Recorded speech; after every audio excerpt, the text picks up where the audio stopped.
Bonjour à tous, je m'appelle Ruiniena, je suis étudiante en médecine à Fenaratsu. Aujourd'hui, je vais vous parler du tabou des règles à Madagascar.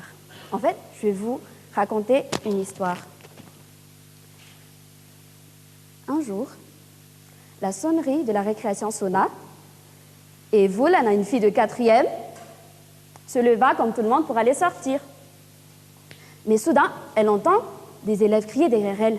Il y a une fille qui l'appelait et lui dit « Vulana, Vulana, il y a une tache sur ton tablier. » À partir de ce moment-là, l'enfer commença pour Vulana. Parce que dès l'instant de la vue de cette tache, les garçons commencèrent à la bousculer, à l'humilier en la traitant de sale, de makota. Il y a des autres qui lui demandèrent d'aller rentrer chez elle et d'aller se laver. Et c'est ce qu'elle fit tout de suite. Rentrée chez elle, elle se précipita pour aller chercher un bout de tissu, sale ou propre. Elle s'en moquait, elle le mit entre ses jambes. Elle avait mal dans son bas-ventre. On l'avait humiliée en classe, elle pleurait dans son lit, elle ne savait pas ce qui lui arrivait. Après quelques instants, elle finit par s'endormir. C'est ce qui arrive facilement quand on a ses règles, n'est-ce pas les filles? Mais dans son sommeil, elle ne savait pas qu'en fait, elle avait taché ses draps et ses couvertures. À un moment, son père entra dans sa chambre et, choqué par la vue du sang, il la roua de coups, il la frappa, parce que dans notre culture, à nous les Malgaches, il en a le droit. Et il la traita de fille sale, de malpropre, d'une fille qui ne savait pas prendre soin d'elle. Et sa mère, bien sûr, ne la défendit pas. Elle lui dit juste va te laver, lave tes draps et fais en sorte à ne pas sécher les tissus que tu as utilisés à la vue de tous. C'est ce qu'elle fit encore. Elle cacha ses tissus derrière des arbrisseaux qui bordaient le cours d'eau où elle se lavait tous les jours. Vous vous en rendez compte? Derrière des arbrisseaux où il y a des insectes, il y a des fourmis qui pouvaient se balader dessus. Bref, les bactéries pullulaient à merveille. Et ce sont ces bactéries qui a donné plus tard à Vulana des infections urinaires à répétition. Vous allez comprendre pourquoi j'ai mentionné cela.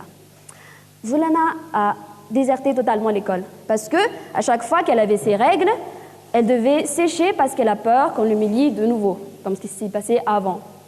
Donc elle ne suivait plus, elle n'était plus concentrée, donc elle avait totalement arrêté l'école. Et si vous vous en souvenez, c'est en 4e qu'on apprend la reproduction humaine, leçon très importante que Vulana manquait. Parce que dans son désarroi, dans sa confusion, elle cherchait quelqu'un sur qui s'en tenir.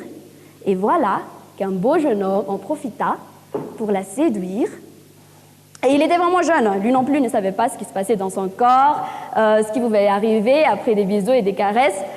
Bref, rien n'était prévu.